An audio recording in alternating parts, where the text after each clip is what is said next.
வயதில நம்முடைய சுகத்தை தேடிக்கொண்டிருப்போம். எல்லா காலத்திலும் ஒன்றை இந்த உலகம் தேடிக்கொண்டே இருக்கும். ஆக மொத்தம் தேடுகிற எல்லாரும் ஏதோ ஒரு விதத்தில் ஏதோ ஒரு காரியத்தை பெற்றுக்கொண்டு அடுத்த நிலைக்கு என்ன பண்ண வேண்டியதா இருக்குங்க, கடந்து செல்ல வேண்டியதா இருக்கு. ஆனால் இயேசு கிறிஸ்து நேற்றும் இன்றும் என்றும் மாறாதவராக இருக்கிறார். தம்மை தேடுகிறவர்களுக்கு அவர் பலன் அளிக்கிறவராக இருக்கிறார். அவரை குறித்து அவர் சொல்லுகிறார், நான் மாறாதவராக இருக்கிறேன். அன்றைக்கு ஆதி அப்போஸ்தலர் காலத்தில் நான் என்ன செய்தேனோ அதை நான் இன்றைக்கு உங்களுக்கு செய்வேன். அப்ப தேவன் தம்முடைய சபையை மாறாத வார்த்தையினால், மாறாத கிருபையினால், மாறாத வசனத்தின் வெளிச்சத்தினால் அவர் நடத்த அவர் வல்லவராய் இருக்கிறார். வேதத்தில் வாசிக்கும் போது சொல்லுகிறார், எபிரேயர் 13:9 பலவிதமான அந்நிய போதனைகளால் ஆளை கொண்டு தெரியாது. போஜன பதார்த்தங்களினால அல்ல, கிருபையினால இருதயம் ஸ்திரப்படுகிறது நல்லது. போஜன பதார்த்தங்களில் முயற்சி செய்கிறவர்கள் என்ன அடையவில்லையா? பலன் அடையவில்லையே. அப்ப அந்நிய போதனைகள்லாம் என்ன?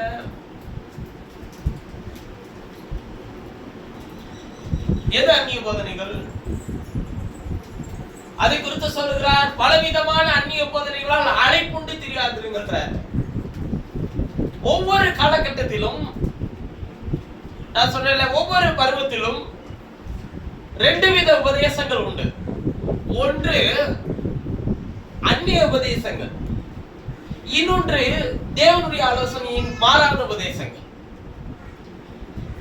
இந்த ரெண்டு விஷயங்களுமே ஒரு மனுஷனுடைய வாழ்க்கையில எல்லா பருவத்திலும் சேர்ந்து வரும். ஒரு உதாரணத்துக்கு ஒன்றை சொல்லுகிறேன். சிறு பிராயத்தில் இருக்கும்போது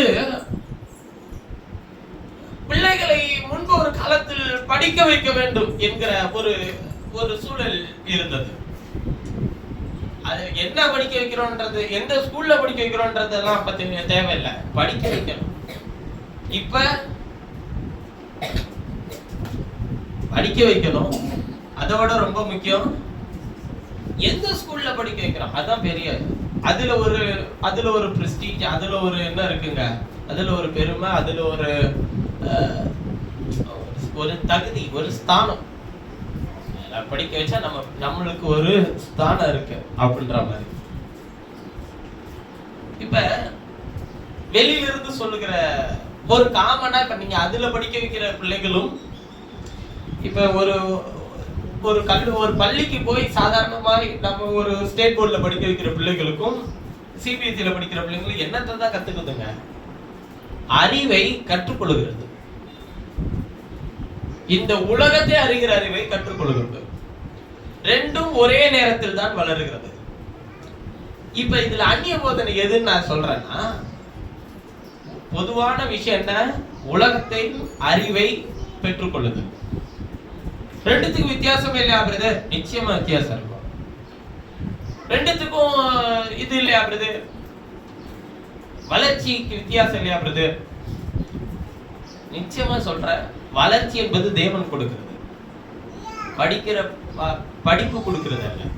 இப்ப அந்நிய போதனை என்ன செய்யணும்னு கேட்டீங்கன்னா, நம்ம நல்ல விஷயங்களை கொடுக்கணும். நாம இவ்வளோ விஷயங்களை பிள்ளைகளுக்கு கொடுக்கிறோம் அப்படின்றத நம்ம என்ன பண்றதா இருக்குங்க, பிள்ளைகள் மேலும் நம்ம மேலும் அந்த சுமையை சுமந்துக்கிட்டு அதை வெளியே காட்டிக்காம நம்ம இதெல்லாம் செய்யறோம் அப்படின்றத சொல்றோம். சரி, இப்ப வாலிப பருவத்துக்கு போவோம். அங்கே ஒரு வாழ்க்கையை தேடுகிறதில் ரெண்டு நிலை இருக்கிறது. ஒன்று எதிர்காலத்தை தேடுகிறது. ஏன்னா தவறு செய்யறவன்ட்டி ஒரு நியாயம் இருக்கு, சரியா இருக்கிறவன்ட்டி ஒரு நியாயம் இருக்கு பாருங்க. ஏன்னா அவனும் நியாயப்படுத்த சில விஷயங்கள் என்ன பண்ணுவாங்க சொல்லுவான், நீங்க கேட்டு பாத்தீங்கன்னா சொல்லுவான். அந்நிய போதனை என்ன சொல்லுன்னா, அதெல்லாம் ஒரு பிரச்சனை இல்லையா,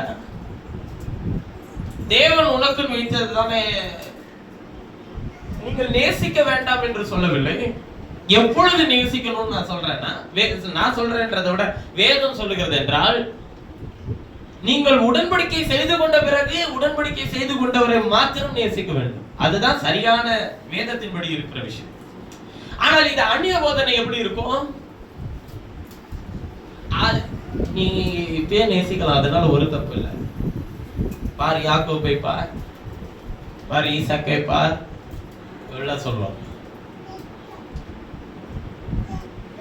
இப்ப முதிர் வயது பருவத்துக்கு வருவோம். இப்ப ஒரு வியாதி வருது அப்படின்னா, ஆண்டவரிடத்தில் சுகம் உண்டு. நாம் உட்கொள்ளுகிற எல்லா மருந்துகளை காட்டிலும் தேவன் மாத்திரமே நமக்கு சுகம் கொடுக்கிறவர், நம்மை ஆரோக்கியத்தோடு பலத்தோடு ஜீவனோடு பாதுகாக்கிறவர் என்கிற விஷயத்தை விசுவாசிக்கிறதை விட்டு அந்நிய போதனையா எப்படி இருக்கும்னா, இதை செய்தால், இதை பண்ணினால், இந்த மருத்துவரை சந்தித்தால், அவரை சந்தித்தால் நமக்கு ஏதாகிலும் ஒரு சுகம் கிடைக்குமா? சரி, சந்திச்சாச்சு, போயாச்சு, பார்த்தாச்சு. சுகம் யாரிடத்துல தான் பெற்றுக்கொள்ள வேண்டும்? கர்த்தரிடத்துல தான்.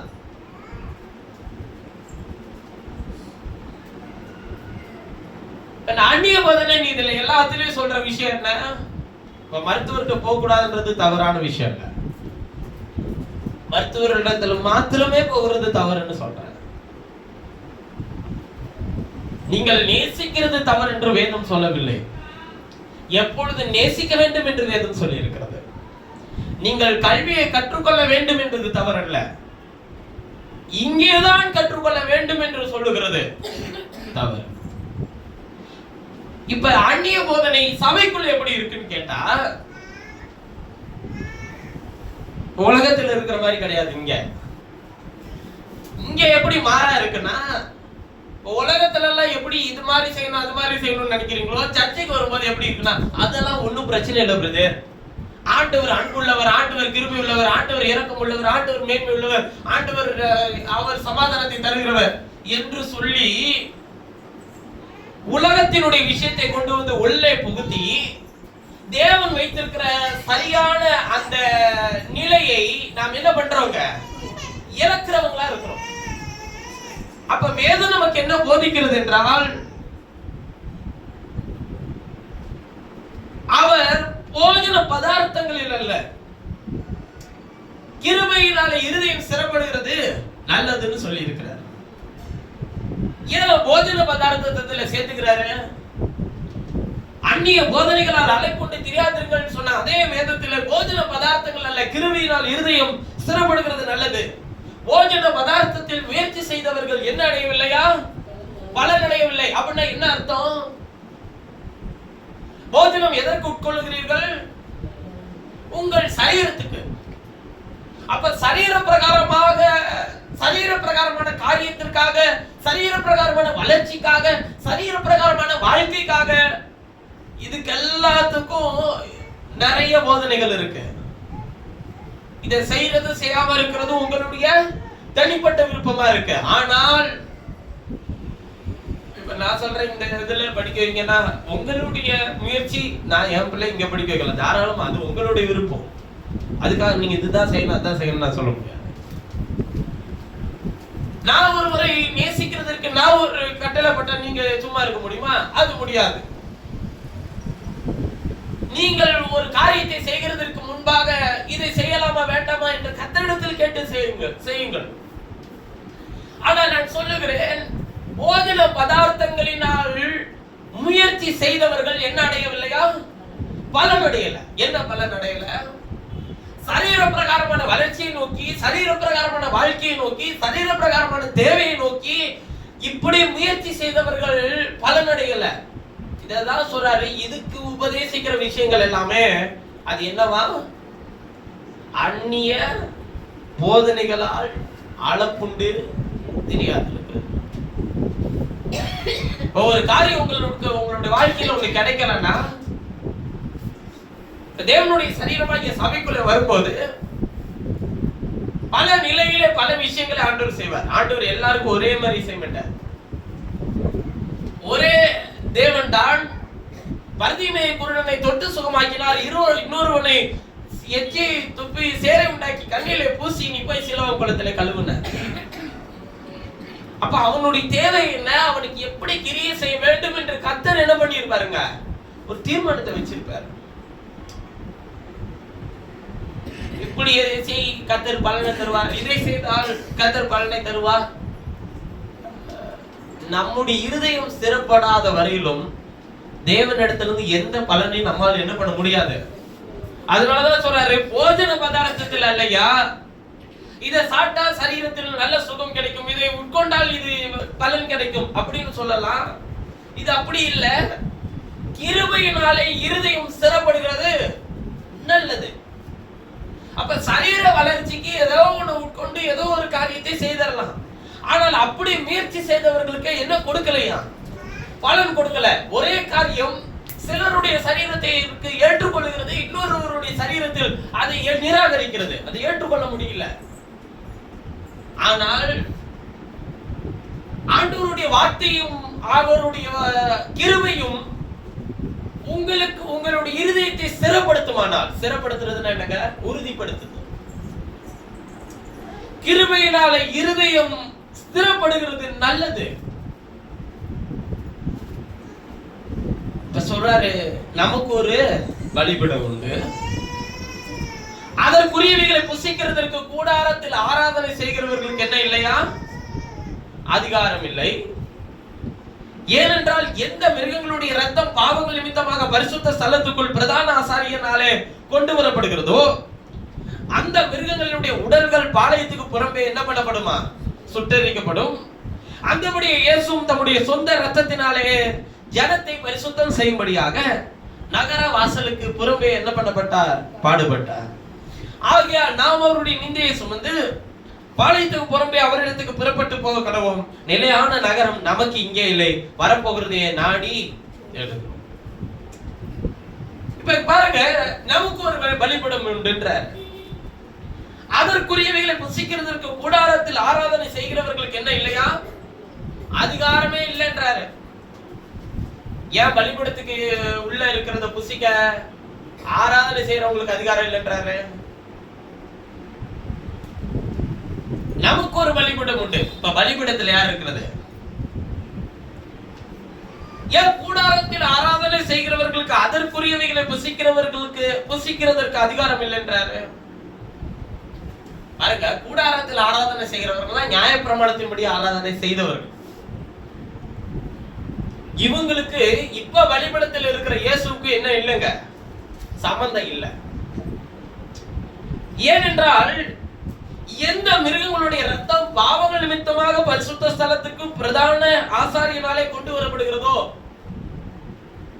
அந்த மிருகங்களுடைய உடல்கள் பாளையத்துக்கு புறம்பே என்ன பண்ணப்படுமா, சுட்டெரிக்கப்படும். அந்தபடி இப்ப யாரு இருக்கிறாங்கன்றாரு, இயேசுவும் தம்முடைய சொந்த ரத்தத்தினாலே ஜனங்களை பரிசுத்தம் செய்யும்படியாக நகர வாசலுக்கு புறம்பே என்ன பண்ணப்பட்டாருங்க, பாடுபட்டார். ஆண்டவர் எங்க போயிட்டாரு, புறம்பே இருக்கிறார். அவர் எங்க இல்ல, கூடாரத்துக்குள்ள இல்ல. இவருடைய ரத்தத்தை எடுத்துட்டு பரிசுத்த ஸ்தலத்துக்கு போறாங்க. ஆனால் அந்த உடல்கள் பலிபீடத்திலே சிந்தப்பட்ட அந்த ரத்தத்தை எடுத்துக்கொண்டு மகா பரிசுத்த ஸ்தலத்துக்குள் ஆசாரியனாலே கொண்டு போகப்படுகிறது. ஆனால் அந்த மிருகத்தினுடைய உடல்கள் எங்க கொண்டு போகப்படுதுங்க, ஆலயத்துக்கு புறம்பே கொண்டு போய் சுட்டெரிக்கப்படுது. அது போல இயேசுவினுடைய ரத்தம் மகா பரிசுத்த ஸ்தலத்துக்குள் இன்றைக்கு பேசிக் கொண்டிருக்கிறது. ஆனால் அவருடைய சரீரமோ பாளையத்துக்கு புறம்பே இருக்கிறது. அவர் நகர வாசலுக்கு புறம்பே என்ன பண்ணப்பட்டாருங்க, பாடுபட்டார். சொல்றாரு அவரு. அந்தபடி இயேசு ஆகையால் நாம் அவருடைய நிந்தையை சுமந்து பாளையத்துக்கு புறம்பே அவரிடத்துக்கு புறப்பட்டு போக கடவோம். சரீரம் எங்க காத்துக்கிட்டு இருக்கு, பாளையத்துக்கு புறம்ப. ரத்தம் எங்க இருக்கு, பரிசுத்த ஸ்தலத்துக்குள்ள. இப்ப ரத்தம் தான் உங்களோட பேசிட்டு இருக்கு. இப்ப எதை பெறத்துக்காக நம்ம போயிட்டு இருக்கிறோம், சரீரத்தை பெற. இயேசு சொல்லுகிறார், நான் என்னுடைய சரீரத்திலே நகர வாசலுக்கு புறமே பாடுபட்டேன், ஆனால் ரத்தத்தையோ பரிசுத்த ஸ்தலத்தில் விட்டு சென்றிருக்கிறேன். மகா பரிசுத்த ஸ்தலத்தில் என்ன இருந்தது? உடன்படிக்கை பெட்டி. உடன்படிக்கை பெட்டி இன்றைக்கு எங்க இருக்கு? எது உடன்படிக்கை பெட்டி? கர்த்தருடைய வசனம் தான் உடன்படிக்கை பெட்டி. ஏனென்றால் உடன்படிக்கை பெட்டிக்குள் சமூக தப்பங்கள், மன்னா வைக்கப்பட்ட பொற்பாத்திரம், ஆரோனுடைய தொழுர்த்தோல், உடன்படிக்கையின் கற்பலகைகளாகிய 2 கற்பலகைகளாகிய உடன்படிக்கையின் கற்பலகைகள், இவைகள் 2 வைக்கப்பட்டதா? இது 3 வைக்கப்பட்டதா உடன்படிக்கை பெட்டி. இப்ப உடன்படிக்கை பெட்டிக்குள்ளே இந்த 3 காரியம் இருக்கு. ஒன்று, கிறிஸ்துவின் மாம்சீக வருகையை அடையாளப்படுத்தினது அந்த மன்னா வைக்கப்பட்ட பொற்பாத்திரம். இன்னொன்று, கிறிஸ்துவினுடைய உயிர்த்தெழுதலை அடையாளப்படுத்தினது. இப்பொழுது பேலன்ஸ் இருக்கிறது எதுதான்? அவர் மாம்சீகத்துல வந்தாரா இல்லைங்களா? மரித்து அடக்கம் பண்ணப்பட்டு உயிர்த்தெழுந்தாரா இல்லையா? உயிர்த்தெழுந்தார். இப்பொழுது இன்னும் காத்திருக்கிறது ஒன்றே ஒன்றுதான், கர்த்தருடைய உடன்படிக்கையின் வார்த்தை. அப்ப நல்ல கவனிங்க, உடன்படிக்கையின் பெட்டிக்குள் இருக்கிற அந்த உடன்படிக்கையின் வார்த்தையினால் அன்றைக்கு தம்முடைய ஜனங்களோடு கூட அவர் பேச அந்த உடன்படிக்கை பெட்டியின் இடத்திலிருந்து பிரதான ஆசாரியன் இடத்தில் பேசினார். பிரதான ஆசாரியன் தன்னுடைய பாவங்களுக்காகவும் ஜனங்களுடைய பாவங்களுக்காகவும் அங்கே உடன்படிக்கை பெட்டியின் இடத்துல தான் பேச வருவான். அப்படி பேச வருகிறதற்கு அவனுக்கு தைரியத்தை கொடுத்தது எது? அந்த ஆட்டுக்குட்டியினுடைய ரத்தம். ஈசோப்பு கொத்துகளினால் தெளித்துக் கொண்டே, ஆட்டுக்குட்டியினுடைய ரத்தத்தை தெளித்துக் கொண்டே அந்த மகா பரிசுத்த ஸ்தலத்துக்குள்ளே உள்ளே பிரவேசித்து தேவனுடைய சத்தத்தை அவன் கேட்கிறான். இன்றைக்கும் சொல்லுகிறேன், உடன்படிக்கையின் சத்தத்தை நாம் கேட்க வேண்டுமானால் அந்த ரத்தம் உள்ளே இருக்கிற அந்த ரத்தம் உங்களுக்காக பேசவில்லை என்றால் நீங்கள் அவருடைய சத்தத்தை கேட்கவே முடியாது. நீங்கள் நினைக்கிறது போல அவர் உங்கள் வாழ்க்கையை குறித்தும் உங்களுடைய தேவைகளை குறித்து பேசுகிறவர் அல்ல. அவர் அதற்கு அப்பாற்பட்ட ஒன்றை குறித்து பேசுகிறவராக இருக்கிறார். நம்ம ஆண்டவரை எதுக்குள்ளே அடைச்சி போட்டுருவாங்க. நம்மை குறித்து, நம்முடைய வாழ்க்கை குறித்து, நம்ம எதிர்காலத்தை குறித்து, தேவையை குறித்து மட்டும் பேசுற ஆண்டவர், அவ்வளவுதான். அதுக்கப்புறம் அவரு என்ன திட்டம் வச்சிருக்கிறாருன்றத பத்தி எல்லாம் நமக்கு தேவையில்லாத ஒன்று. அதை பத்தி எல்லாம் அவர் பேசினால் நமக்கு என்ன பண்ணாது, புரியாது. ஏன் அப்படின்னா அவங்க நீதி வசனத்துல அவங்களுக்கு என்ன இல்லைங்க, பழக்கம் இல்லை. அதான் அவர் சொல்றாரு, நான் ரத்தத்தை மகாபரிசுத்த ஸ்தலத்துக்கு கொடுத்துட்டு எப்படி ஒரு உடல்கள் பாளையத்துக்கு புறமே சுட்டரிக்கப்படுமோ அது போல நான் என்ன பண்ணி இருக்கிறேன் அப்படின்னு சொல்லி கேட்டீங்கன்னா, என்னுடைய சொந்த ரத்தத்தினால ஜனத்தை பரிசுத்தம் பண்ணும்படிக்கு நகர வாசலுக்கு புறமே நான் என்ன பண்ணப்பட்டப்பா, பாடுபட்டேன். என் சரீரத்தை புறம்பே வச்சுதான் அவர் எங்கே பாடுபட்டார்? கெத்செமனேல துவக்கி அவர் கொல்கத்தா வரையிலும் கொண்டு போகப்பட்டார். எருசலேமுக்குள்ள இல்ல, தேவாலயத்துக்குள்ள இல்ல, அவர் பாளையத்துக்கு புறம்பே கொண்டு போகப்பட்டார். கொல்கத்தா என்கிறது குற்றவாளிகளை தண்டிக்கிற ஒரு இடம். ரோமர்களால் குற்றவாளிகளை தண்டிக்கிறதுக்கான ஒரு இடம் அது. அது ஏன் கொல்கத்தா மலைக்கு கொண்டு போனார்கள்? சிலுவை மரணத்தினுடைய மரணம் எப்படி இருக்கும் கேட்டீங்கன்னா, அங்கே உடல்கள் அப்படியே வைக்கப்பட்டிருக்கும். அதை ஆகாயத்து பறவைகளுக்கு இரையாக ஒப்பு கொடுக்கிறதுக்கு தான் அந்த உடல்கள் அப்படியே என்ன பண்ண வச்சிருப்பாங்க, தொங்க விட்டுருப்பாங்க. அதுக்காக அது உயரமான இடத்துக்கு கொண்டு போக வேண்டியது. அதனுடைய சிலுவை அவர்களை என்ன பண்ண வேண்டியதா இருக்குங்க, தூக்கி சுமக்க வேண்டியதா இருக்கு. உயரமான இடத்துக்கு கொண்டு போகிறார்கள் என்றால் அது அழிக்கிறதற்கும் இருக்கலாம், உங்களை உருவாக்குறதற்கும் இருக்கலாம். இவ்வுலகத்தின் அதிபதி உயர்வை தருகிறது எதற்கு? உங்களை அழிக்க, உருவாக்கல். தேவன் உயர்வை கொடுக்கிறது எதற்கு? உங்களை உருவாக்க, அவரை போல உங்களை மாற்றுகிறதற்கு. அதனாலதான் அவர் சொல்றாரு, நான் ரத்தத்தினால், சொந்த ரத்தத்தினால் என் ஜனத்தை பரிசுத்தம் செய்யும்படிக்கு நான் நகர வாசலுக்கு புறம்பே பாடுபடுறப்பா சொல்லிட்டு சொல்றாரு. ஆகையால் நாம் அவருடைய நிந்தையை சுமந்து, இப்ப நாம சுமக்க வேண்டியத நிந்தை அல்ல, அவருடைய நிந்தையை. அவருடைய நிந்தை என்ன? அவருடைய நிந்தை என்னங்க? அவருடைய நிந்தை என்ன? அவர் எதுக்காக நீந்திக்கப்பட்டார்? ஏசாயாவின் தீர்க்கதரிசன புத்தகம்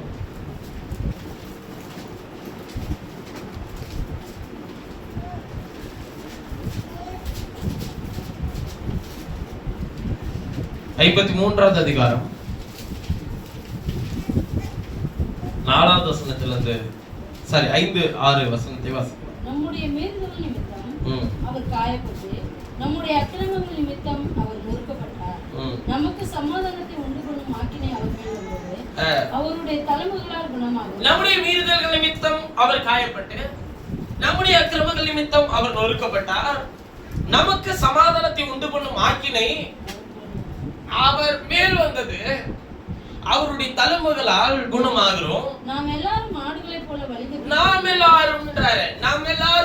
போல வழி தப்பித்திருந்து அவனவன் தன் வழியிலே போனோம். அவனவன் தன் வழியிலே, அவனவனுடைய வழியிலே, அவனவனுடைய பாதையிலே, அவனவனுடைய காரியத்திலே நாம் போனோம். கர்த்தரோ நம் எல்லாருடைய அக்கிரமத்தையும் அவர் மேல் விலப்பண்ணினார். அவர் நெருக்கப்பட்டும் ஒடுக்கப்பட்டும் இருந்தார். ஆனாலும் அவர் தம்முடைய வாயை திறக்கவில்லை. அடிக்கப்படும்படி கொண்டு போகப்படுகிற ஒரு ஆட்டுக்குட்டியை போலவும், தன்னை மயிர் கத்தரிக்கிறவனுக்கு முன்பாக சத்தமிடாது இருக்கிற ஆட்டை போலவும் அவர் தம்முடைய வாயை என்ன பண்ணவே இல்லைங்க, திறவாக இருந்தார். இடுக்கணிலும் நியாய தீர்ப்பிலும் இருந்து அவர் எடுக்கப்பட்டார். அவருடைய வம்சத்தை யாரால் சொல்ல முடியும்? ஜீவனுள்ளவருடைய தேசத்திலே அறுப்புண்டு போனார். என் ஜனத்தின் மீறுதல் நிமித்தம் பாதிக்கப்பட்டார். துன்மார்க்கரோடே அவருடைய பிரேத குழியை நியமித்தார்கள். ஆனாலும் அவர் மரித்தபோது ஐஸ்வர்யவானோடு இருந்தார். அவர் கொடுமை செய்யவில்லை. அவருடைய வாயில் வஞ்சனை இருந்ததும் இல்லை. கர்த்தரோ அவரை நொறுக்க சித்தமாகி அவரை பாடுகளுக்கு உட்படுத்தினார். அவருடைய ஆத்துமா தன்னை குற்ற நிவாரண பலியா ஒப்பு கொடுக்கும் போது அவர் எதை பார்த்து?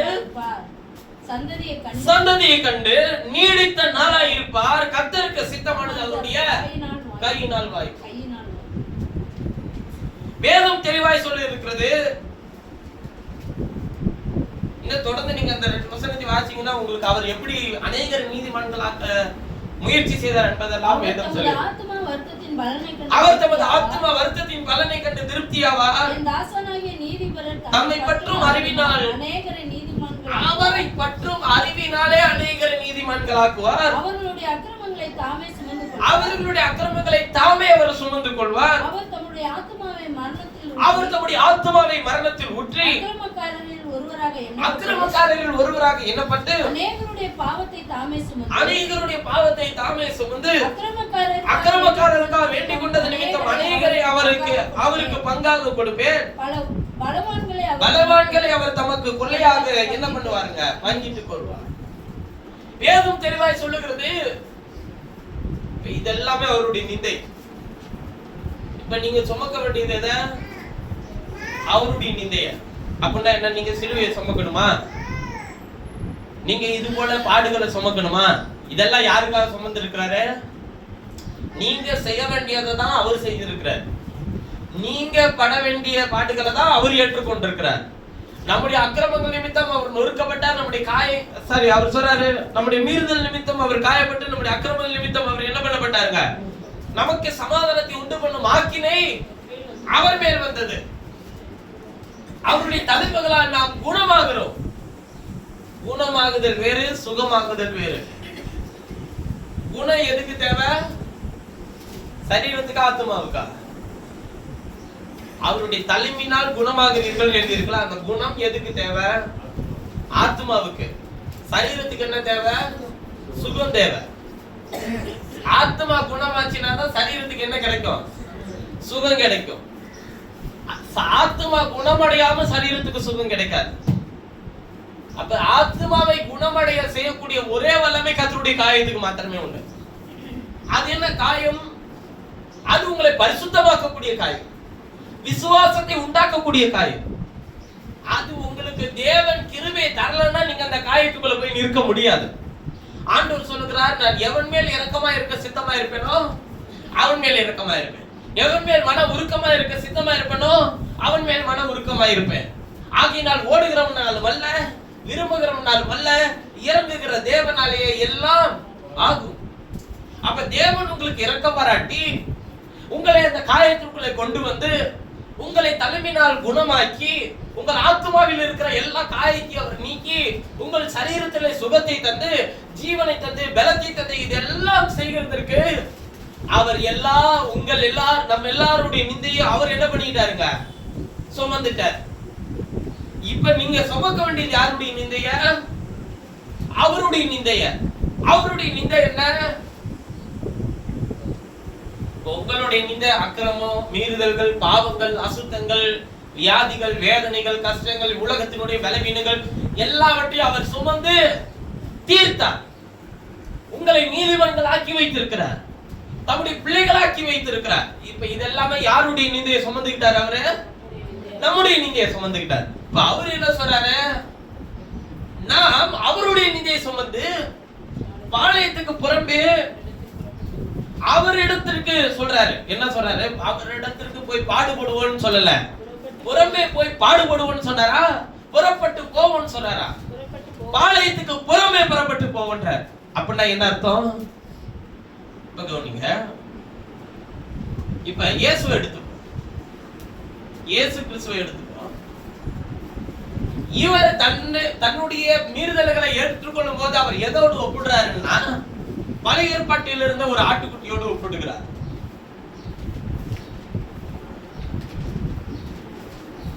என்ன செய்யுமா? ரத்தம் எங்க போகுது?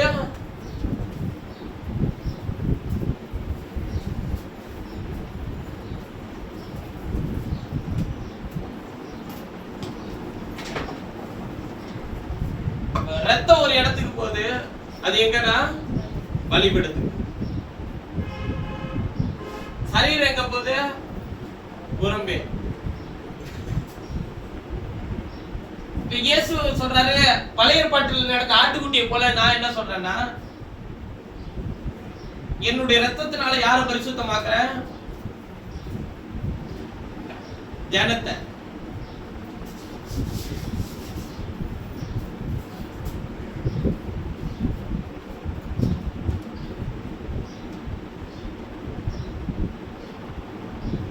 இப்ப சரீரம் எங்க இருக்கு? பாளையத்துக்கு புறமே நான் பாடுபட்டேன்ற. இப்ப என்ன சொல்றாரு? அடுத்து நம்மளே சொல்றாரு, நாம்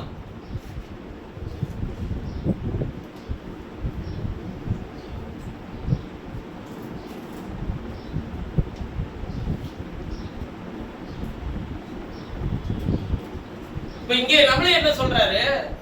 நீங்க பாடுபடணும்னு சொல்றாரா? இல்ல நீங்க ரத்தம் சிந்தணும்னு சொல்றாரா? இல்ல. அவர் என்ன சொல்றாரு? நாம் அவருடைய நிந்தையை சுமந்து பாளையத்துக்கு புறம்பே அவரிடத்திற்கு போகணும். இப்ப அவர் எங்க இருக்கிறாரு? பாளையத்துக்கு புறம்பே இருக்கிறார். இப்ப நீங்க எதை கேட்கணும்? இந்த உங்களுடைய ரத்தம் அவருடைய ரத்தத்தினால் பரிசுத்தமாக்கப்படணும். உங்கள் சரீரம் புறமே இருக்கிற அவரை போல மாற்றப்படணும். நல்ல கவனிங்க. அவர் சொல்லும்போது சொல்லுகிறார், பழைய ஏற்பாட்டு காலத்தில் ஒரு ஆட்டுக்குட்டியினுடைய ரத்தம் பரிசுத்த ஸ்தலத்திற்குள்ளும், அதாவது மகா பரிசுத்த ஸ்தலத்திற்குள்ளும் அதனுடைய சரீரம் பாளையத்துக்கு புறமே சுட்டெரிக்கப்படுவது போல புதிய ஏற்பாட்டு காலத்தில் நான் என்னுடைய சொந்த ரத்தத்தினாலே ஜனத்தை பரிசுத்தம் செய்யும்படியாகவும் பாளையத்துக்கு புறமே நகர வாசலுக்கு புறமே அவர் என்ன பண்ணப்பட்டார்னு எழுதியிருக்குங்க, பாடுபட்டார். இவர் பாடுபட்டார் எங்க? சரீரத்தில் வெளியே. ஆனால் ரத்தத்தை யாருக்காக கொடுத்துட்டு போறாரு? ஜனத்தை பரிசுத்தம் செய்யும்படிக்கு. இப்ப ரத்தம் எங்க இருக்கு? ரத்தம் எங்க இருக்கு? இங்க பாருங்க, சரீரம் போயிருச்சு வெளியே. ரத்தம் தான் பேசிட்டு இருந்துச்சு பழைய ஏற்பாடு முழுசும். ரத்தம் தான் பாவத்துக்காக பேசுனுச்சு, ரத்தம் தான் பரிந்து பேசுச்சு, ரத்தம் தான் ஜனங்களுடைய பாவங்களுக்காகவும் ஆசாரியனுடைய பாவங்களுக்காகவும் பரிந்து பேசுச்சு. இப்ப ரத்தம் என்ன பண்ணிட்டு இருக்கு? பரிசுத்தம் செய்யும்படியாக. யாரை பரிசுத்தம் செய்யும்படிக்கு? ஜனத்தை பரிசுத்தம் செய்யும்படியாக தம்முடைய சொந்த ரத்தத்தை கொடுக்கிறேன் என்று சொல்றார். இப்ப இந்த பரிசுத்தப்படுத்துறதுக்கு தான் உங்களோடு என்ன பண்ணிட்டு இருக்க? ரத்தம் பேசுது. பரிசுத்தம் பண்றதுன்னா நம்முடைய ரத்தத்தினால நீ கழுவி நீ சுத்திகரிக்கும் சொல்றதுல இல்ல. அது உங்களோடு பேசலன்னா உங்களை கழுவி சுத்திகரிக்க முடியாது. உங்களோட பேசலன்னா உங்களை என்ன பண்ண முடியாது? சுத்திகரிக்க முடியாது. நீங்க சொல்றீங்க ஆண்டவரே உம்முடைய ரத்தத்தினால என்னைய கழுவும். இப்போ கழுவணும்னா அவர் என்ன பண்ணுவாரு? ரத்தத்தை எடுத்து தலையோட இருந்து ஊத்தி உங்களை கழுவாரா? அந்த ரத்தம் உங்களோடு கூட பேசணும். உங்களுடைய காரியங்களை குறித்து பேசணும். உங்கள் பலவீனங்களை குறித்து பேசணும். அதாவது பலவீனம்னா நம்முடைய சரீரத்துல சுமக்கிறது அல்ல. உங்கள் ஆத்மாவிலே நீங்கள் சுமந்திருக்கிற பலவீனங்களை குறித்து, உங்கள் காரியங்களை குறித்து கர்த்தருடைய ரத்தம் உங்களை குறித்து பேசணும். பேசலன்னா நீங்க வேறு பிரிக்கப்பட முடியாது. வேறு பிரிக்கப்படலன்னா நீங்க பரிசுத்தமாக முடியாது. பரிசுத்தமாகலன்னா நீங்க புறம்பே இருக்கிற அந்த சரீரத்தோட மேன்மை என்னன்றது உங்களுக்கு தெரியாது. அப்ப நல்லா விளங்கிக்கோங்க. இப்ப நம்ம பரிசுத்தப்படுத்திட்டு இருக்கும்படிக்கு ரத்தத்தை கொடுத்துட்டாரு ஆண்டவர்.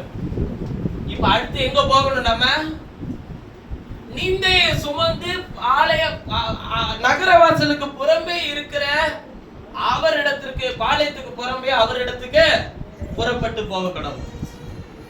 இப்ப ரத்தம் பேச பேச அவருடைய சரீரத்தின் இடத்திற்கு நம்மை கொண்டு போய் சேர்க்கும்.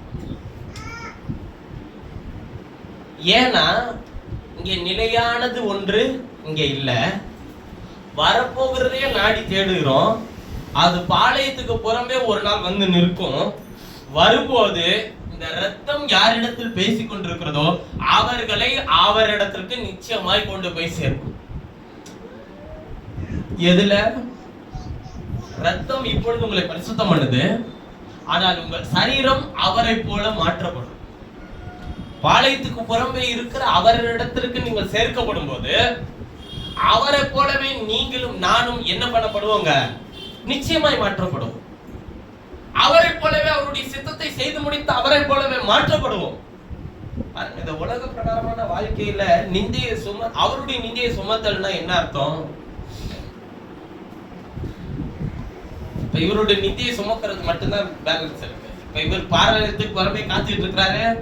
அதாவது இந்த உலகத்தை விட்டு வெளியே இருக்கிறார். அவர் அவருடைய சரீரத்தில் வரும்போது நாம் அவரிடத்திற்கு அவருடைய ரத்தம் நம்மை கொண்டு போய் சேர்க்கும். அதாவது ரத்தம் நான் சொல்றது உங்களுடைய வார்த்தை நம்மை அவரிடத்துக்கு கொண்டு போய் சேர்க்கும். இதெல்லாம் சரிதான். இப்ப நீங்க சுமக்க வேண்டியது ஒண்ணு இருக்கு. அது என்னது? அவருடைய நிந்தை. அவருடைய நிந்தை என்ன? உங்க நிந்தையை சுமக்கிறது பிரச்சனை இல்லை, அது எல்லாத்தையும் நான் சுமந்துட்டேன்றாரு. அவருடைய நிந்தை என்ன? இது நிந்தையா வருது. நிந்தைன்னா என்ன நம்ம நினைக்கிறோம்? அவமானம், பிரச்சனைகள், நிந்திக்கப்படுது, வெறுக்கப்படுது. இதுக்கு பேர் தான் என்ன நம்ம நினைக்கிறோம்? நிந்தை அப்படி நம்ம நினைப்போம். ஏன்னா அவர் அப்படிதான் நிந்திக்கப்பட்டார், வெறுக்கப்பட்டார். நமக்கு சமாதானத்தை உண்டு பண்ணும் ஆக்கினை அவர் மேல் வந்தது. அவர் ஜனங்களை, அவருடைய ஜனத்தை கண்டு அந்த சந்தோஷத்தை, அந்த அவமானத்தை அவர் என்னவாய் பார்த்தாரா? சந்தோஷமாய் பார்த்தாரா? இப்ரேயர் 12 வாசிக்கிறோம். இப்ப அவருடைய நிந்தையை சுமக்கிறதுன்னா என்னன்னு கேட்டீங்கன்னா, அவருடைய நாமத்தை நம்ம தரிச்சிருக்கிறோம், அவருடைய வார்த்தையை நமக்குள்ள பெற்றிருக்கிறோம், அவருடைய பிள்ளைங்கிற அதிகாரத்தை தேவன் நமக்கு தந்திருக்கிறார். இப்ப உங்களுடைய வாழ்க்கை இல்ல, அது உங்களுடைய பிரச்சனை இல்ல, அது உங்களுடைய பலவீனம் இல்ல, அது உங்களுடைய விஷயம், உங்களுடைய சரீரம் இல்ல, உங்களுடையது, உங்களுடைய விருப்பங்கள் உங்களுடையது இல்ல. இப்ப இதெல்லாம் என்னுடையது, என்னுடைய சரீரம் எனக்கு ஒண்ணு இருக்கும். மறுபடியும் சொல்ற, அவருடைய நிந்தையை சுமக்கிறதுக்கு தான் உங்கள் சரீரத்தை அவர் தேர்ந்தெடுத்திருக்கிறார். இப்ப ஒருவருடைய தனிப்பட்ட சுதந்திரத்தில் தலையிடுகிறது சரியா தவறா? உலகத்தில் இருக்கிற இதன்படி பார்த்தா தவறு. இப்ப ஆண்டவருடைய பிள்ளைக்கு அவர் என்ன சொல்றாருன்னா, இங்க பாருப்பா, உனக்கு உண்டானது ஒண்ணும் கிடையாது, எல்லாமே உனக்கு நான் தந்த கிருபை, எல்லாமே உனக்கு நான் தந்த ஈவு, எல்லாமே உனக்கு நான் தந்த மேன்மை, எல்லாமே உனக்கு நான் தந்த இரக்கம். அதனால் என் நிமித்தமாக இது எல்லாவற்றையும் செய்து முடி, எனக்காக இதை சகித்துக்கொள், எனக்காக வாயை திறவாமல் அமைதியாயிரு, எனக்காக உனக்கு பலனை தரப்போற எனக்காக என் நிமித்தமாக நீ பொறுமையாயிரு, எனக்காக அவமானத்தை சகித்துக்கொள். ஏன்னா இது எல்லாத்துக்கும் பலனை நான் எப்ப வச்சிருக்கிறேன், எப்போதுமே உனக்கு வச்சிருக்கிறேன். அதை தராத வரையிலும், அதை பெற்றுக்கொள்கிற வரையிலும் நீ காத்து. அப்ப நீங்கள் உங்களுக்காக வாழக்கூடிய இந்த வாழ்க்கை இல்ல, இந்த வாழ்க்கை அவருக்காக வாழ வேண்டிய வாழ்க்கை. அதுதான் சொல்றாரு, நீங்கள் என் நிந்தையை சுமந்து கொண்டு. உன்னோட பிரச்சனை எல்லாத்தையும் நான் சுமந்துட்டேன்ல, அப்ப நீ சுமக்க வேண்டியது யார? என்ன? அப்ப நான் உனக்காக என்னென்னலாம் செய்திருக்கிறேன். நான் தேவன்றத சொல்லியிருந்தேன்னா உனக்கு ரட்சிப்பு கிடைச்சிருக்காது. நான் தேவன் என்பதை அவர் ஒரு நிமிஷத்துல அவர்களுக்கு காண்பித்திருந்தார் என்றால் நமக்கு கிருபை கிடைச்சிருக்காது. அப்ப அவர் மயிர் கத்தரிக்கிறவனுக்கு முன்பாக சத்தமிடாது இருக்கிற ஆட்டை போல இருந்தார். என்ன பாவம் செய்து அவர் அடிக்கப்பட்டார்? ஒன்றுமே இல்லை. என்ன அக்கிரமம் செய்து அவர் நொறுக்கப்பட்டார்? என்ன நிமித்தம் அவர் காயப்பட்டார்? அவர் செய்த ஏதாச்சும் ஒரு காரியத்தின் நிமித்தம். அதான் சொல்றார், இந்த நீதிமான் மேல் ஒரு குற்றத்தை காணே, ஆனால் எல்லாமே நம் நிமித்தம் அவர் அங்கீகரித்தார். ஆனால் நம்முடைய வாழ்க்கையில் நமக்கு எதுவுமே வரக்கூடாது நம்ம என்ன நினைக்கிறோம். அங்கதான் பிசாசு அந்நிய போதனை கொண்டு வருவான். எப்படி அந்நிய போதனை கொண்டு வருவான் என்றால்,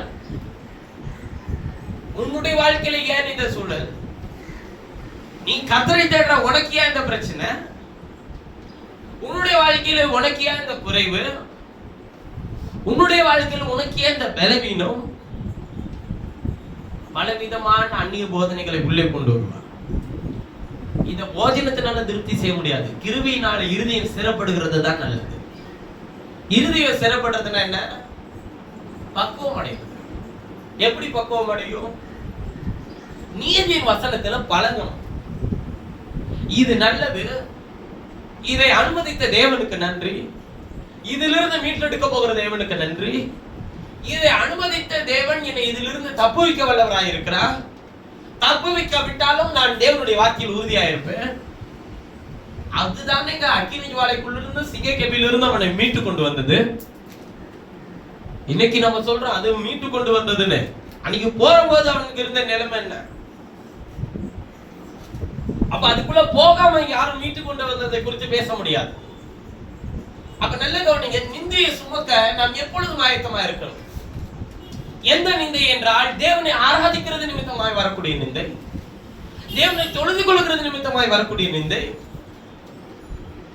ஒண்ணும் இல்ல, உங்களை எல்லாம் காயப்படுத்தினா ரொம்ப சிம்பிளா உலகத்தை ஒரு விஷயம் சொல்றேன். என்ன அவங்க எல்லாம் சர்ச்சைக்கு போறாங்க,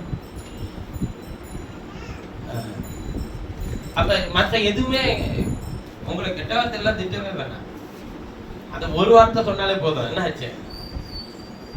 அதுல இருக்கிற எல்லா காத்துக்கும் பஞ்சரான மாதிரி இறங்கி போயிடுது. என்ன உனக்கு சர்ச்சைக்கு போய் உனக்கு ஒன்றும் கிடைக்கலையா? என்ன நீங்க ஆராதனை செய்யறீங்க, கர்த்தரை தொழுது கொள்றீங்க, என்ன உங்களுக்கு இன்னும் இது தரல, கொடுக்கல, பெற்றுக்கொள்ளல? எப்போ உங்களுக்கு இதெல்லாம் கிடைக்கும்? நம்மளை விட நம்மளை சுத்தி இருக்கிறவங்களுக்கு தான் நம்மளுடைய வாழ்க்கையினுடைய எதிர்காலத்தை குறித்து ரொம்ப கவலை இருக்கும். ஆண்டவர் சொல்றாரு, இது எல்லாமே உனக்காக ஆயத்தம் பண்ணி வச்சிருக்கிறார். இந்த இடத்துல நீ கொஞ்சம் பொறுமையை விட்டுறாத. நான் எப்படி உன் நிந்தையை சுமந்துக்கிட்டனோ அது மாதிரி நான் செய்யற வரையிலும் நீ ஏன் நிந்தையை சுமந்துக்கணும். அது எல்லாத்தையும் நீ எனக்காக என்ன பண்ணிக்க, நிச்சயமா ஆயத்தம் பண்ணதை நிச்சயமா உனக்கு தருவேன். உன்னுடைய வாழ்க்கையில நான் செய்யறேன்னு சொன்ன எல்லா விஷயங்களும் செய்து முடிப்பேன். ஆனா நீ செய்ய வேண்டிய விஷயம் என்னன்னா, நீ உன்னை பரிசுத்தம் பண்ணி காத்துக்கிட்டு நிந்தையை சுமந்துக்கிட்டு நகர வாசலுக்கு புறமே இருக்கிற அவர் இடத்துக்கு போகணும். நோக்கம் அது மட்டும்தான் இருக்கணும். நீ அங்க போறதுக்கு மட்டும் பிரயாசப்படு. இங்க இருக்கிற எல்லா விஷயத்தையும் நான் பாத்துக்கிறேன். அது எப்ப தரணும், எப்படி தரணும், யார் மூலம் தரணும், எதை வச்சு தரணும், எல்லாத்தையும் எனக்கு தெரியும். அதை சொல்லுகிற மனுஷனால் தர முடியாது, கேள்வி கேட்கிற மனிதனால் பதில் சொல்ல முடியாது. உனக்காக அங்கலாய்க்கிறவனுக்கு அதுக்கு வழி தெரியாது. அதான் சொல்றாரு, நீ அறிவாளியானால் இது எல்லாத்தையும் எனக்கு சொல்லு. பூமியின் தூளை உருவாக்கும் போது நீ எங்க இருந்த? அதற்கு கோடிக்கலை வைக்கும் போது நீ எங்க இருந்த? இதெல்லாம் உனக்கு தெரியும்னா சொல்லு. அது எல்லாத்தையும் வச்சு நடத்தின உருவாக்கின ஆண்டவருக்கு நம்முடைய வாழ்க்கையினுடைய ஒரு ஒரு விஷயங்களையும் அவருக்கு செய்து முடிக்க அவருக்கு என்ன உண்டுங்க. இப்ப இந்த விஷயத்துக்கு பிசாசு என்ன பண்ணிடுவானா, அந்த நகர வாசலுக்கு புறம்பே இருக்கிற ஆண்டவரிடத்துக்கு உங்களை கொண்டு போக மாட்டான். இங்கேயே நம்முடைய நிந்தையை நாமளே சுமக்கிறவர்களா வச்சிருப்பான். நம்ம நிந்தையை தூக்கி அவர் மேல வச்சுட்டு அவர் எனக்கு செய்வார் என்கிற நிந்தையை நாம சுமந்துக்கிட்டு நாம என்ன பண்ணணுமா, நகர வாசலுக்கு புறம்பே இருக்கிற ஆண்டவரிடத்தில் போகணும். ஏன்னா நிலையான நகரம் இங்கே இல்லை, வரப்போகிறதே நாடி தேடுகிறோம். நிலையானது இல்ல இங்க எதுவுமே. சரீரம் நிலையானது இல்ல, வாலிபம் நிலையானது அல்ல, சிறு பிள்ளைகளுடைய பருவம் நிலையானது அல்ல, முதியோர்களுடைய பருவம் நிலையானது அல்ல. வாழ்க்கை இந்த உலகத்தினுடைய தேவைகள், பிரச்சனைகள் ஒவ்வொரு பருவத்திற்கும் ஏற்ப அது மாறிக்கிட்டே இருக்கு. அப்ப நிலையானது ஒன்று இங்க இல்லை, ஆனால் வரப்போகிறதை தேடுகிறோம். அப்ப அது மாத்திரம் தான் என்னதுங்க நிலையானது. நிலையான ஒன்றை தேடணுமா? நிலையில்லாத உலகத்துல நிலையான ஒன்றை நாம் தேட வேண்டும். அதையே தேடி அதை அடையணும். அது ஆண்டவர் சொல்றாரு, அதுக்கு முதல்ல பரிசுத்தம் பண்ணணும், அப்புறம் என் நிந்தையை சுமக்கணும், மூன்றாவது நகர வாசலுக்கு புறம்பே காத்துக்கிட்டு இருக்கிற என்னிடத்தில் வந்து சேரும். அப்ப யார் உன்னை புறம்பே தள்ளினாலும், யார் உன்னை வெறுத்தாலும், யார் உன்னை குஷ்டரோகியை குறித்து அவர்களை புறம்பே வாசலுக்கு வெளியே வைத்திருந்தார்கள், நகரத்துக்குள்ளே கொண்டு வரதுக்கு அவங்களுக்கு என்ன இல்லைங்க, அதிகாரம் இல்லை. ஆனா அவங்களை தேடி போய் தான் ஆண்டவர் என்ன பண்ணாருங்க, சுகமாக்கிறார். எந்த மனுஷன் நிந்திக்கிறானோ அந்த மனுஷனை ஆண்டவர் தேடி போகிறவராய் இருக்கிறார். யாரெல்லாம் புறமே தள்ளப்படுகிறார்களோ அவர்களை அவர் சந்திக்கிறவராக இருக்கிறார். யாரெல்லாம் பலவீனப்பட்டவர்கள் என்று சொல்லி மனிதர்களால் வெறுக்கப்படுகிறார்களோ அவர்களை அவர் சந்திக்கிறவராக இருக்கிறார். யாரெல்லாம் குறைவிடவர்கள் என்று மனுஷர்கள் சொல்லுகிறார்களோ அவர்களை அவர் சந்திக்கிறவராக இருக்கிறார். நீங்க அவரை நீங்க ஏன் என்னை புறம்பே தள்ளிட்டான்னு நினைச்சு வருத்தப்படாதீங்க. ஏன் என்னை யாருக்கு பிடிக்கலன்னு சொல்லி வருத்தப்படாதீங்க. என்னை ஏன் வெறுக்கிறாங்கன்னு சொல்லி வருத்தப்படாதீங்க. நான் ஏன் எல்லாரும் விட்டு வெளியே வரணும்னு நினைச்சு வருத்தப்படாதீங்க. அப்படி வரும்போதெல்லாம் அவர் உங்களை சந்திக்கிறவராக அங்க இருக்கிறார். அதனால நீங்க தைரியமா இருங்க. அவர் உங்களை சந்தித்தால் யார் வெறுத்தார்களோ அவர்களுடைய கண்களுக்கு முன்பாக நம்ம மேன்மைப்படுத்த வல்லவராக இருக்கிறார். யார் உங்களை புறம்பே தள்ளினார்களோ அவர்கள் உங்களை சேர்த்துக் கொள்ள வல்லவராக இருக்கிறார். இப்ப புறம்பே தள்ளினவனை பத்தி நம்ம கவலைப்படக்கூடாது. நம்மளை சேர்க்க வைக்க போகிற ஆண்டவரை தான் நம்ம நம்பணும். நம்மளை வெறுக்கிறவர்களை குறித்து கவலைப்படக்கூடாது. நம்மளை சேர்த்துக்கொள்ள வரப்போகிறவரை தான் நம்ம நம்பணும். ஏன்னா இவரையே வெறுக்கும் போது உங்களை என்ன பண்ண மாட்டாங்களா, வச்சிருப்பாங்களா? அவர் செய்த மகத்துவமான செயல்களையே மறந்து போகும்போது நாம செய்யற விஷயங்களை ஞாபகம் வச்சிருப்பாங்களா? எவ்வளவு நாள் நீங்கள் செய்த எல்லா நினைவுகளையும் ஞாபகம் வச்சிருப்பாங்க? உங்களுடைய பிள்ளைகள் கொஞ்ச நாள் சில காலங்கள் ஞாபகம் வச்சிருப்பாங்க. அப்புறம் உங்க பிள்ளைங்களோட பிள்ளைங்க ஞாபகம் வச்சிருப்பாங்களா? வச்சிருக்க மாட்டாங்க. அப்ப அடுக்கு ஒரு சந்ததி ஞாபகம் வச்சுக்கிறது பெரிய கஷ்டம்னா அவர் செய்ததை எத்தனை சந்ததியார் எத்தனை தலைமுறை ஞாபகம் வைத்திருக்கு பாருங்க. அதான் அவர் சொல்றாருப்பா, உனக்காக நான் எல்லாத்தையும் சுமந்துக்கிட்டேன்ப்பா, எனக்காக நீ இதை சுமக்கணும்னா என் நிந்தைய சுமந்துக்க. நான் செய்ய போறேன்னு சொல்ற விஷயங்களை மட்டும் நீ உன் சிந்தையில சுமந்துக்க, அந்த நிந்தையை ஏற்றுக்க. ஆனா உனக்கு சொன்னதை நான் நிச்சயமா செய்து முடிப்பேன். உனக்கு சொன்னதை செய்வன உன்னை என்ன பண்ணவே மாட்டேன், உன்னை கைவிட மாட்டேன். உன்னோடு இருந்த உன்னை ஆசீர்வதிப்பேன், உன்னை உயர்த்துவேன். நிலையானதுல நோக்கி உன் பயணத்தை தொடங்க. நிலை இல்லாத விஷயங்களை உன்னை விட்டு எடுத்து போடு. உன்னிடத்தில் நிலையில்லாத கோபம், நிலையில்லாத வருத்தம், நிலையில்லாத பிரச்சனை, நிலையில்லாத கண்ணீர், நிலையில்லாத வீம்புகள், நிலையில்லாத மேன்மைகள், நிலையில்லாத மேன்மைகள், நிலையில்லாத ஆசீர்வாதங்கள், இதெல்லாம் ஒரு பொருட்டே இல்லை. தூக்கி ஓரமா வச்சுட்டு நிலையானவரிடத்துல போறதுக்கு என்னெல்லாம் தேவையோ அதெல்லாத்தையும் நம்ம தெரிஞ்சுக்கணும். இந்த கண்ணீர் இப்பொழுது இருக்கா, அது அடுத்த நிமிஷம் தேவன் எனக்கு மாற்றி போட வல்லவராக இருக்கிறார். இப்போது இருக்கிற நிந்தை அடுத்த நிமிடங்கள் அவர் எனக்கு அந்த நிந்தையை எடுத்து போட தேவனுக்கு வல்லமை உண்டு. உங்களுக்கு அந்த நம்பிக்கை இருக்கு, உங்களுக்கு அந்த விசுவாசம் இருக்கு. ஆனால் நல்ல விளங்கிக்கோங்க, இது எல்லாவற்றிலும் நாம் தேவனிடத்திற்கு முன்பாக போய் சேருகிறவர்களாக தேவன் நம்மை நிலைநிறுத்த வல்லவராக இருக்கிறார். அந்த நோக்கத்துல மாத்திரம்தான் நம்முடைய பயணம் இருக்கும். அந்த நோக்கத்துல மாத்திரம்தான் நம்முடைய சிந்தை இருக்கணும். அந்த நோக்கத்துல மாத்திரம்தான் நம்முடைய செயல்கள் இருக்கணும். நிலையில்லாத ஒரு விஷயத்தின் மேல நம்முடைய நோக்கத்தையும் சித்தத்தையும் விருப்பத்தையும் வச்சு ஆண்டவர் இதை செய்யல, ஆண்டவர் இதை எனக்கு தரல, ஆண்டவர் எனக்கு இதை ஏன் கொடுத்தாரு, இப்படி நம்ம என்ன பண்றவங்களா இருக்கக்கூடாது, கேள்வி கேட்கறவங்களா இருக்கக்கூடாது. அவர் சொன்னாரு, ஐயா நானே நகரவாசலுக்கு புறம்பே தான் பாடைப்பட்டேன், ரத்தத்தை உனக்கு கொடுத்துட்டு நான் வெளியே போயிட்டேன், என்னை வெளியே தூக்கி போட்டான். அப்ப இந்த உலகம் என்ன பண்ணுவோம், வெளியே போடும்.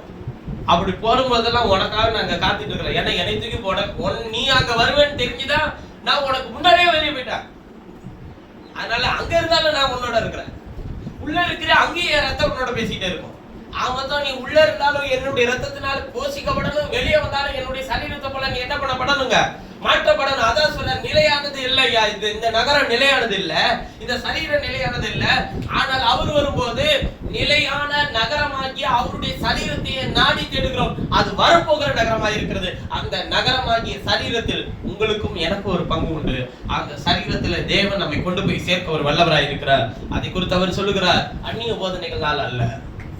அந்நியனா என்ன, சரீரத்துக்கு புறம்பான போதனைகளை அல்ல, இந்த மாம்சீக வாழ்க்கை குறித்த போதனைகள் அல்ல,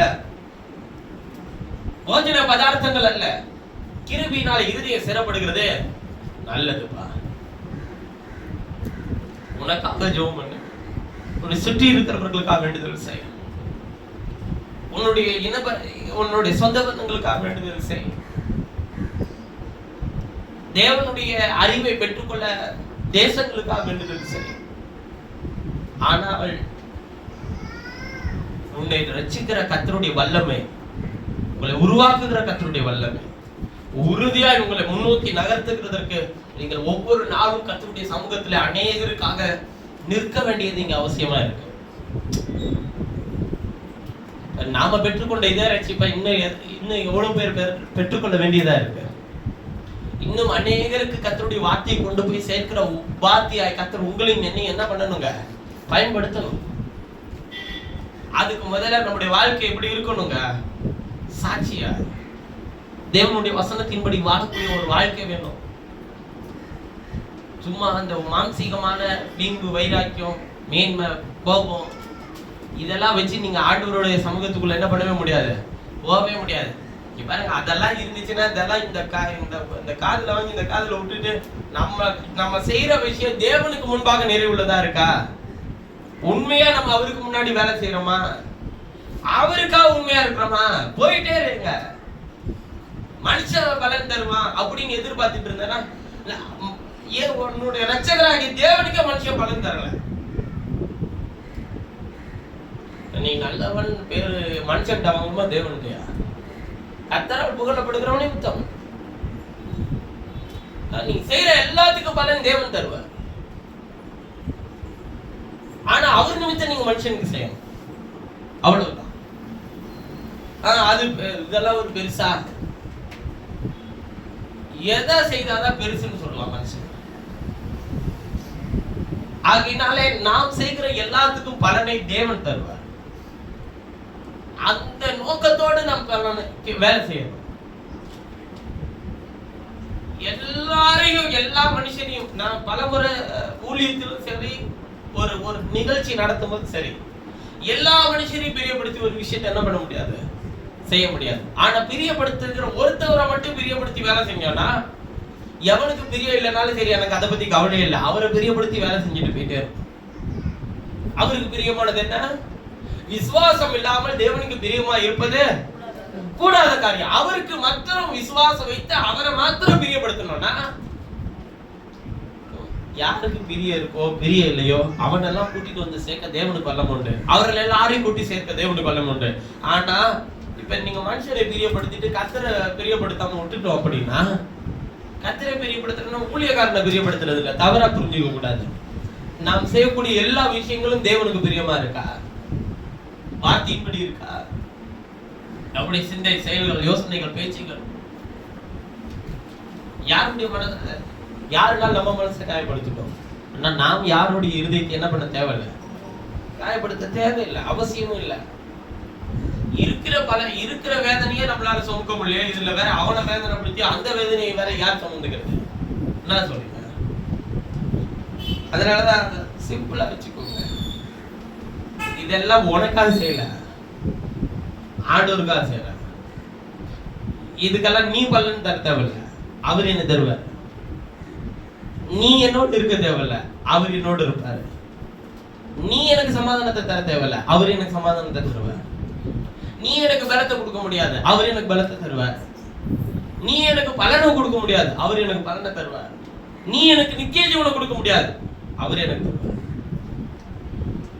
இப்படி எண்ணங்கள் இருந்துச்சுன்னா,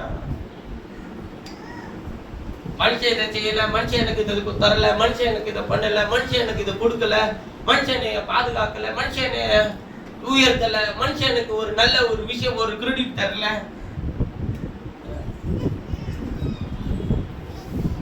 அப்படியே நம்பிக்கிட்ட பார்த்துக்கிட்டு அங்க மனுஷன் போய் சேர்ந்துருவான், நாமளும் போயிட வேண்டிதான்.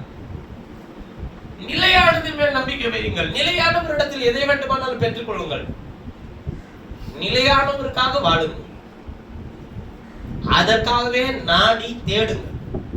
அது அவரை பிரியப்படுத்த என்னெல்லாம் செய்யலாம். ரத்தம் பேசுறத கேட்கலாம், அவர் பாளையத்துக்கு புறமே இருக்கிறார், அவர் இடத்துக்கு போகலாம். பாளையத்துக்கு புறமேனா அவர் வரப்போறார், இந்த உலகத்துக்கு அப்பாற்பட்டவர். அவரிடத்துக்கு போக உலகத்துக்கு ஏற்ற கிரியை செய்தா போக முடியாது, அவர் கேட்ட கிரியைகளை நடப்பித்து அவரிடத்துக்கு போகணும். ஆகையினால் அவருடைய சித்தத்தை நாம் அவருடைய நிந்தை என்று சொல்லுகிறது. அவர் நம்முடைய நிந்தையை சுமந்தது அவருடைய சித்தத்தை நிறைவேற்ற. இப்ப நாம் அவருடைய நிந்தை என்பது அவருடைய சித்தத்தை நாம் நிறைவேற்ற. விளங்குதுங்களா? அதாவது இப்ப சித்தம் என்ன சொல்லி இருக்க, மீயாவே அவர் நம்முடைய பாடுகளை ஏற்றுக்கொண்டு நம்முடைய துக்கங்களை சுமந்தார், நம்முடைய மீறுதல் நிமித்தம் நொறுக்கப்பட்டார், அக்கிரம நிமித்தம் காயப்பட்டார், நமக்கு சமாதானத்தை உண்டு பண்ணும் ஆக்கினை அவர் மேல் வந்தது, அவருடைய தலைமையினால் நாம் என்ன ஆகிறோம், குணமாகிறோம். இது சித்தம். இதை ஏசு செய்து முடித்தாரா இல்லையா? நம்முடைய நிந்தை அவர் ஏற்றுக்கொண்டாரா? இப்ப அவர் சொல்றாரு, ஏன் நிந்தை நீ ஏத்துக்க, அதாவது ஏன் சித்தத்தை நீ ஏத்துக்க, அதை நிறைவேற்றி முடி, ஏன் வசனத்தை ஏத்துக்க, அதைன்படி செய். அதான் என் நிந்தை. நம்முடைய நிந்தை அவமானம், நம்முடைய நிந்தை மோசமா இருந்துச்சு, ஆனா அதெல்லாத்தையும் அவர் ஏத்துக்கிட்டாரு. அவருடைய நிந்தைன்றது அவமானத்தை கொண்டு வரதுக்கு இல்ல, அவருடைய வசனத்தை செய்தால் நமக்கு இந்த உலகத்தில் கனம், மேன்மை, ஆசீர்வாதம் எல்லாம் கிடைக்கும். அதனால அதை செய்து முடியும். அவருடைய நிந்தை என்பது அவருடைய வசனத்தை செய்து முடிக்கிறார், அவருடைய சித்தத்தை நிறைவேற்றி முடிக்கிறது. நம்ம நிறைய பேர் என்ன நினைக்கிறோம், உங்களுடைய சித்தத்தின்படி என்னை நடத்த ஆண்டவரே. ஐயா, முதல்ல சித்தம் உங்க இருதயத்துல இருந்தாதான் உங்களை நடத்தவே முடியும். சித்தம் உங்க இருதயத்துல இல்லைன்னா எப்படி நடத்த முடியும்? சித்தம்னா என்ன நினைச்சுக்கிறாங்க, ஒரு காரியம் நடந்துச்சுன்னா சித்தம், நடக்கலன்னா சித்தம் இல்ல. இல்ல இல்ல, தவறு. அது நன்மையும் தீமையும் தேவனுடைய சித்தத்தில் இருக்கிறது. கர்த்தரிடத்துல இருந்து நன்மையை பெற்றதானா தீமையை வரக்கூடாதா? தீமை வந்தாலும் அது நம்மை ஜெயங்கொள்ளாத, அதை ஜெயங்கொள்ள தேவன் நமக்கு வழியை வைத்திருக்கிறார். தேவன் நன்மையான வசனத்தினால் அதை ஜெயங்கொள்ளக்கூடிய கிருபையை தரவர் வல்லவராக இருக்கிறார். அதனால உங்க இருதயம் சோர்ந்து போகாம அவருக்காக வாழ்ந்து, அவருடைய நிந்தையை சுமந்து, அவருடைய வசனத்தை சுமந்து அவருடைய சித்தத்தை உங்கள் சரீரத்துல சுமந்து நகர வாசலுக்கு புறம்பே இருக்கிற கத்திரிடத்துக்கு போகும்போது அவரை போலவே உங்கள் சரீரம் மாற்றப்படும். அவரை போலவே நீங்கள் மாறுவீர்கள். இது நிதர்சனமான உண்மை. இதுதான் உங்களை நித்திய ஜீவனுக்கு கொண்டு போகும் என்று சொல்லி வார்த்தையை நிறைவு செய்கிறேன். நாம் யாரும் ஜெபம் செய்ய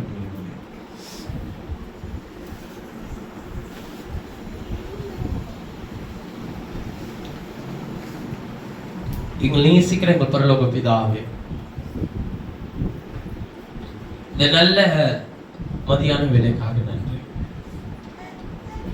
நிலையானது உம்மிடத்தில் இருக்கிறது, தற்காலிகமானது எங்களிடத்தில் இருக்கிறது. அழியாதது உம்மிடத்தில் இருக்கிறது, அழிவுள்ளது எங்களிடத்தில் இருக்கிறது. அழியாததை பெற்றுக்கொள்கிறவர்களாகிய நாங்கள் அழிவுள்ளதை எங்களை விட்டு எடுத்துக்கொள்ள எங்களுக்கு உதவி செய்யும். அழியாததை எங்கள் சரீரத்தில் சுமந்திருக்கிற நாங்கள், அழியாதவரை சுமந்திருக்கிற நாங்கள், அழிவுள்ள இந்த நிந்தையை எங்களை விட்டு எடுத்துக்கொள்ள எங்கள் நிந்தையை நீர் ஏற்றுக்கொண்டு உம்முடைய நிந்தையை நாங்கள் சுமக்க எங்களுக்கு கொடுக்கிறோம். நிந்தை என்பது உம்முடைய சித்தம். எங்களுக்காக சித்தத்தை செய்ய நீர் மாம்சத்தில் வந்து எங்கள் நிந்தனைகள் அவமானங்கள் எல்லாம் நீர் எடுத்துக்கொண்டு இன்றைக்கு உம்முடைய நிந்தையை நாங்கள் சுமக்க வேண்டும் என்று சொன்னால் உம்முடைய வசனத்தை, வசனமாகிய சித்தத்தை நாங்கள் சுமந்து கொண்டு எங்களுடைய வாழ்க்கையில கிரியைகளாய் நடப்பிக்க உதவி செய்யும். இல்லாதவைகளை இருக்கிறவைகளை போல அழைக்கிறவர் ஆண்டவரே, நீர் மாறாத உடைய கிருபை தந்து வழி நடத்தும். மாறாத உடைய பிரசனத்தை தந்து வழி நடத்தும். எங்கள் சிந்தைகளை பக்குவப்படுத்தி காத்துக்கொள்ளும். எங்கள் இருதயத்தை திடப்படுத்தும். எங்கள் மேன்மை என்ன, எங்களுக்கு நீர் கொடுத்திருக்கிற தகுதி என்ன, எங்களுக்கு நீர் கொடுத்திருக்கிற ஸ்தானம் என்ன, எங்களுக்கு நீர் கொடுத்திருக்கிற உயர்வு என்ன, எங்களுக்கு நீர் கொடுத்திருக்கிற வசனத்தின் வெளிச்சம் என்ன என்பவைகள் மேல் கவனம் வைத்து நாங்கள் தொடர்ந்து பயணம் செய்ய உதவி செய்யும். அதற்காக மாத்திரம் வாழ எங்களை ஒப்புக் கொடுக்கிறோம். உமக்காக மாத்திரம் ஜீவிக்க எங்களை ஒப்புக் கொடுக்கிறோம். உம்முடைய சித்தத்தை எங்களிலே நிறைவேற்றிக் கொள்கிறதுக்காக எங்களை முற்றிலுமாய் அர்ப்பணிக்கிறோம். உம்முடைய விருப்பங்களை எங்கள் இருதயத்தில் சுமக்கிறவர்களாய் எங்கள் இருதயத்தை அர்ப்பணிக்கிறோம். உம்முடைய சுகத்தை, உம்முடைய குணத்தை நாங்கள் எங்கள் ஆத்மாவில் பெற்றுக் கொள்கிறவர்களாய் எங்களை ஒப்புக் கொடுக்கிறோம். நீர் உம்முடைய குணத்தை எங்களுக்கு தார் கர்த்தாவே. நான் இன்ன பேரை பெற்றிருக்கிறேன் என்பதை காப்பாற்றிக் கொள்ள முயற்சி செய்யாமல் என்னுடைய குணத்தை சரியாய் சீரமைக்கிறதை இல்லை நான் முயற்சி செய்தால் என்னுடைய பெயரை நான் காப்பாற்றிக் கொள்ள வேண்டிய அவசியம் இல்லை. நான் காப்பாற்றிக் கொள்ள வேண்டியது என்னுடைய குணத்தை சீர்படுத்துகிறதை செய்தால் எனக்கு உண்டான பெயரை நீர் தர வல்லவராய் இருக்கிறீர் கர்த்தாவே. எனக்கு உண்டான மேன்மையை நீர் தர வல்லவராய் இருக்கிறீர் கர்த்தாவே.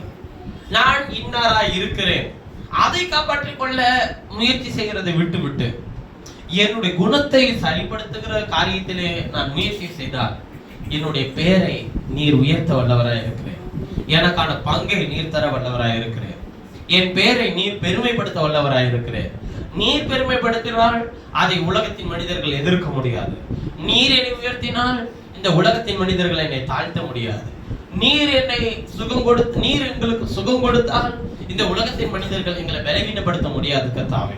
எங்களை பெருமைப்படுத்த உம்முடைய கரத்திற்கு மாத்திரமே வல்லமை உண்டு. எங்களை மேன்மைப்படுத்த உமக்கு மாத்திரமே வல்லமை உண்டு.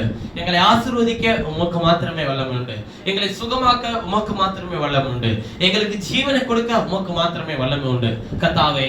எங்கள் பெயரை நாங்கள் காப்பாற்றிக் கொள்ள செய்கிற எல்லா முயற்சிகளையும் விட்டுவிடவும் உம்முடைய நாமத்தை உயர்த்த நாங்கள் எங்கள் குணாதிசயங்களை மாற்றவும் எங்களை ஒப்பு கொடுத்து நாங்கள் ஜெபிக்கிற கர்த்தாவே. எங்களோடு கூட இருக்கிறவர்களுக்காக வேண்டுதல் செய்கிறோம். எங்கள் பலவீனங்களோடு இருக்கிறவர்களுக்காக நாங்கள் வேண்டுதல் செய்கிறோம் கர்த்தாவே. இந்த மணி நேரத்தில் மருத்துவமனையில பலவீனத்தோடு இருக்கிறவர்களை நாங்கள் நினைவு கூறுகிற கர்த்தாவே. தேவரீருடைய பலன் ஒவ்வொரு சரீரங்களையும் தொட்டு ஆசீர்வதிக்க வேண்டும் நாங்கள் ஜெபிக்கிற கர்த்தாவே. எங்களோடு கூட இருக்கிற அநேகர் சுகவீனத்தோடு இருக்கிறதையும் பலவீனத்தோடு இருக்கிறதையும் நீர் மாற்றி போட்டு சுகத்தையும் பலத்தையும் ஒவ்வொருவருக்கு தரப்புகிற செய்வதற்காக நன்றி தகப்பனே. நீர் ஒவ்வொருவரையும் ஆசீர்வதியும். ஒவ்வொரு பிள்ளைகளுடைய இந்த மாதத்தினுடைய கடன் தொல்லைகள், கடன் பிரச்சனைகள், நிந்தனைகள், அவமானங்கள் எல்லாவற்றிலிருந்து அவர்களுக்கு விடுதலை தாருங்க தாவே. இந்த மாதம் முழுவதுமாய் அவர்கள் கை பிரயாசங்களை ஆசீர்வதித்து, அவர்கள் தேவைகளை சந்தித்து, அவர்களை இந்த மாதம் முழுவதுமாய் நடத்துகிற தேவனுடைய கரத்தை நோக்கி பார்க்க உதவி செய்யுங்க தாவே. இந்த மாதம் முழுவதுமாய் கர்த்தருடைய பலத்தை பெற்றுக்கொள்ள உதவி செய்யுங்க தாவே.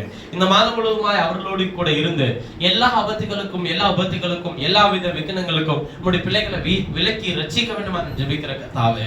உம்முடைய பிள்ளைகளுடைய அப்பத்தையும் தண்ணீரையும் நீர் ஆசீர்வதிக்க வேண்டுமா நான் ஜெபிக்கிறேன். அவர்கள் சுவாசிக்கிற காற்றை ஆசீர்வதிக்க வேண்டுமா நான் ஜெபிக்கிறேன். அவர்கள் குடிக்கிற தண்ணீரை நீர் ஆசீர்வதிக்க வேண்டுமா நான் ஜெபிக்கிறேன். அவர்களுடைய வீட்டை ஆசீர்வதிக்க வேண்டுமா நான் ஜெபிக்கிறேன். அவர்களுடைய பிள்ளைகளை ஆசீர்வதிக்க வேண்டுமா நான் ஜெபிக்கிறேன். அவர்களுடைய பிள்ளைகளுடைய படிப்பின் காரியங்கள், எதிர்காலங்கள் எல்லாவற்றையும் நீர் ஆசீர்வதிக்க வேண்டுமா நான் ஜெபிக்கிறேன் கர்த்தாவே. நீர் தீர்மானித்தபடி ஒவ்வொரு காரியங்களையும் பிள்ளைகளுடைய வாழ்க்கையில நிறைவேற்றி தாரும், நிறைவேற்றி வழி நடத்தும், ஆசீர்வதித்து பலப்படுத்தும். எல்லா நன்மை கிருபை பின்தொடர்ந்து காக்கட்டும். இயேசு கிறிஸ்துவின் ஜீவனும் பலனும் கிருபையின் சுகமும் உங்களுடைய பிள்ளைகளை தொட்டு வழி நடத்தட்டும். இயேசுவின் நாமத்தில் ஜெபிக்கிறேன் ஜீவனுள்ள நல்ல பிதாவே. என் ஆத்துமாவே கர்த்தரை ஸ்தோத்திரி, என் முழுவதுமே அவருடைய பரிசுத்த நாமத்தை ஸ்தோத்திரி. என் ஆத்துமாவே கர்த்தரை ஸ்தோத்திரி, கர்த்தர் செய்த சகல உபகாரங்களையும் மறவாதே. ஆமென். நாம் யாவரும்